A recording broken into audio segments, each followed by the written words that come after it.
Ooh. There once Partial was a nudity. girl who lived in the sea. Oh wait, never mind. She's born from the depths. Never mind. She'll never be free. And every fish, each creature and man who laid eyes on her was not seen again. Mother, it's only a story. Guys, I know, I understand. Right? I made a mistake. Right! On the right!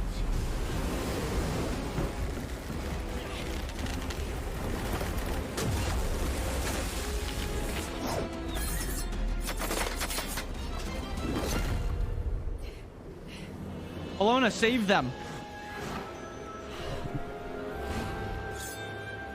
I think I like this. Nah, this is a Charybdis. This is the newest character, Dundee Hunt.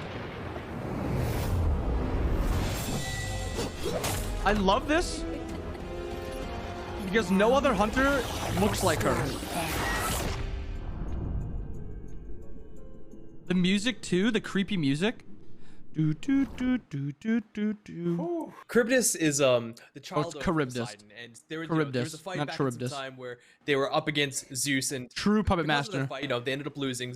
Zeus actually cursed Charybdis to become a gigantic, whirlpool creature that would suck up into tides, 3 times and a day. And there was lots of stories between the Odysseus and with the Argonauts where they had to choose between sailing in the strait between Scylla or Charybdis. Rock in a hard place. She's always referred to with Scylla and Charybdis. Right. All of the stories where she's described, they always describe her together. So we wanted to design her in a way that matched Scylla and made them feel like a dynamic duo that made them feel like fitting together. We really like to think of the maw as that aspect from mythology, that giant mouthed creature that she's. That makes me think, Hydro, I hope that they have like conversations in game. They probably won't, like how Merlin and Arthur do. And she was They probably also- won't just because she was Scylla's so old, trapped. but I hope. Obviously, Scylla and Charybdis are I hope they do. her Wait, is position that sea underwater monster where she's her been arm? sinking Wait, that together. looks sick. We liked the idea. No, where she here actually you like see hides it under her this is cloak. her It idle looks sick. animations where the maw comes out and I actually think she looks. She has a super good like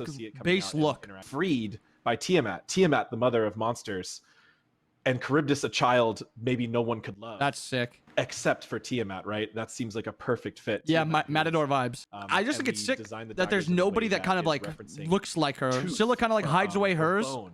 Charybdis kind of has like There's that just evil look to so her, while much Scylla just seems detail like this and sweet girl. sensitivity between her It's like lore it's kind of and like the complete art and her opposite. style in this Charybdis one looks like she'd try to comic f you up. Scylla looks like she'd try to like ask for a teddy bear. Yeah, yin and yang. All right, I like how they spam the abilities at the beginning because it looks super cool. All right, throw those autos.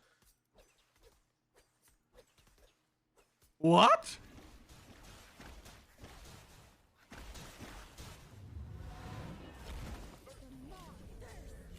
Oh, there it is. Oh. And then there's also this. Oh. What? So good.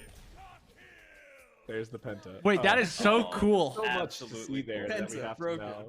Oh. Yeah, All right, so her much one to break is down. when she hits somebody with her autos, they blow up off of her. So her passive is like Poseidon passive. They said that. She has a unique basic attack chain where the third firing from Charybdis is actually split into 3 lighter basic attacks. So you can see here, every time she gets to the third one, there's actually even a little audio cue as well as a small animation tell. She fires 3 hits, 3 daggers that are all doing a third of the normal amount of basic attack damage. But they do all proc in-hand effects. Ability, it's her passive, where Charybdis actually, just like her father Poseidon, we wanted to have some nods, like we talked about in the Closer Look blog. She gains Tide with her basic attacks, and in this case, she actually gains attack speed as her Dude, Tide I'm about to be an ADC. and her I'm about to be abilities looking for can spend support. in different ways. But as we noted, item damage is reduced by 35% on Charybdis. The thing is, Chins and Oboe are still gonna feel strong because of how many autos she gets off. Is it 3? All right, so how about So it's the first 3. ability? How about we talk So she about gets spike shot? she gets 5 autos off. Wait, Fire spikes no, from she it gets for a 6 short period. autos off in 2 seconds. The basic attacks in this, because these are actually doing At 2 basic attack damage. attack speed. They're slightly wider and they fire slightly faster. So the projectiles are slightly faster as well. They pass through minions. And on How long do hitting they any last? god or wall, they actually splinter in several fragments. Those fragments are bonus damage, and they're not basic attack damage. This build They'll is deal dog. the extra damage to the god hit, as well as anyone in the vicinity. What? So she just insta clears waves. She's like an Izanami. She's like an Izanami slash Rama. She just insta clears waves. It's better X Ball 1, better Hui Ricochet. Well, not better Hui Ricochet. from the monster, but you're also Different. seeing a lot of this ability, allowing it to pierce through minions.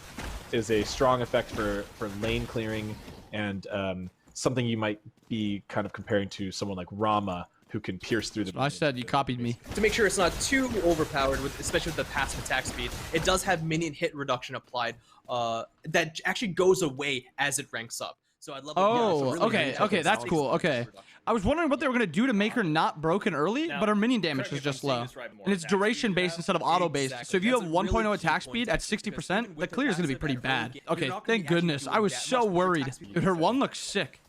She like takes out the maw. Capsize, is a little bit of a unique. This is the 2 ability. You have to let it charge. As a smaller cone, and the more you channel it, the more it actually gains in width. So that it's more like the cone angle itself is growing. And Charybdis is absorbing water from the area around her before firing it again from that maw. Enemies hit are applied with a really large but rapidly decaying slow and physical protection debuff. And if you channel for longer, obviously you're getting a longer lifetime and a longer potency to that debuff effect, but it does take Tide. Oh. So he's actually So unable she needs to get auto attacks off the charger. So her passive is based off her 2. So you need auto attacks to be able to use the 2. You can't just spam 2. Can you stack your auto or your passive off minions? I'm curious if you can get your autos off of minions. This ability does not hit further than 55 units away. Her basic attacks are the normal 55 unit range. Her 1 is the normal 55. But I thought they said her autos were shorter. So she doesn't actually have a long-ranged poke ability on a hunter. So she has no poke. And her next ability doesn't really afford her any range either, but it does complement that type of playstyle in a very interesting and powerful I'm wondering if her way. 3 is And instant of course, or not. in a very satisfying way to those players out there who are wishing that you could be just a giant whirlpool. Also, I thought they said that she had no damage on all of her abilities except for ult. Or her 1 stacks her passive also. You are incentivized for going in. So this ability is a toggle ability. You can only toggle it once, however, and it does take Tide in doing so. So it's kind of like a mix between Pele and Jormungandr, where if just uses this ability, if you're she diving deals this damage character, you're gonna to hate your enemies in the life. vicinity. But if she actually presses again to spend that Tide, she moves even faster and does more damage in that area, and does a knock-up effect, which is really integral actually. She's undamageable, Austin. She still takes damage if she's taking damage, like Sir Kettle taking on her. Yeah, she's untargetable. But she still takes damage. Powerful movement ability, and also a very unique one, and one we kind of wanted to try out in Smite for a long time because of its untargetability. So she doesn't even take like Sir Ket ult damage. Wait, did they say untargetable? Or did they say damage immune? They'll prepare to ambush you. Is she untargetable or damage immune? Untargetable, so she does take damage. Okay, so she takes damage in this from like Sir Ket tick or like some other tick damage. She just can't be hit by another ability. So it's not a complete Aegis. It's not like a Churn 3 or a Soul 3. Untargetable and immune? Oh my goodness, man. Why? Why? It's Soul 3 then. It's like a better Soul 3. So you need hard CC against this god because you have to taunt her or CC her out of her 3. Because if she gets into her 3, she buys so much time. I think the difference between her and Soul is Soul's is not instant, but Soul you can't stop the immunity. This god you interrupt it and it probably goes on cooldown. And it could go through walls. Why the f not? Why can't it, man? I want to see the ult again. I want to know the damage on the ult. Just like how Charybdis had, that passive that kind of alluded to her father, Poseidon, we wanted to do something very reminiscent. Wait, that one shot. Oh, she has 10,000 power. Similar kind of ability where she can one shot multiple people. No, it's because she has 10,000 power. It's not gonna one shot actually like this. So what's happening here is 180 plus 20%, but 150% of your physical power. 700. Bro, you can get your ult to do like 1,500 damage. It has almost 200% scaling. Say you get like 300 power. You're sitting at like. I don't know if it's a better Scylla ult. Scylla ult's probably a little bit better. And if you're not careful, the enemy can just I mean, you can definitely beads it. The thing is, you can beads it. No, I don't think this one is better. Because this one you can't use over a wall. I think that's the biggest thing. Scylla's OP because you can use it over a wall. And you can also beads this one. You can't bead Scylla ult. The closer you do fire this ability, the faster it comes out, which is also really important. Because at the max range distance, it isn't actually the easiest ability to hit. Scylla's faster. Scylla's got 70% movement speed. I'm pretty sure Scylla's at max rank is better. It's safer. The thing is you guys underestimate how important it is to be at a safe distance. Like, if you're any type of god that does relevant damage and you see the character ulting and you have a Magi's, you kill her for free in this ult. Your Magi's will just eat the damage or the CC, sorry, and probably just kill her. Like, look at that animation lasts like 2 seconds. I mean, Scylla's is harder to hit. I mean, it definitely has harder to hit. it doesn't put Scylla in a spot of being killed because Scylla is just safer.